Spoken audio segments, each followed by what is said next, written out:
Study ছিল যে হসপিটালের সামনে, এইগুলো তো দেখা গেছে যে ওইগুলো হসপিটালের সামনে, মার্কেটের সামনে, শিক্ষা প্রতিষ্ঠানের সামনে সবচেয়ে বেশি শব্দ দূষণ হচ্ছে। আমি ডিটেলে গেলাম না, কিন্তু এই গ্রাফ সেটাই বুঝাচ্ছে।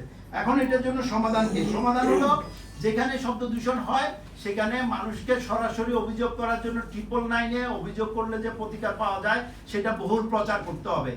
প্রতিকার পাওয়া যায় পরীক্ষিতভাবে। আমি নিজেও একাধিকবার প্রতিকার পেয়েছি। 999-এ ফোন করলে থানাতে যোগাযোগ করে কানেক্ট করে দেয়, কোথাও শব্দ দূষণ হচ্ছে, পুলিশও আসে, কিন্তু সাধারণ মানুষ জানে না। সো এখানে পরিবেশ অধিদপ্তর একটা ভূমিকা রাখতে পারে যে মানুষকে জানাতে হবে।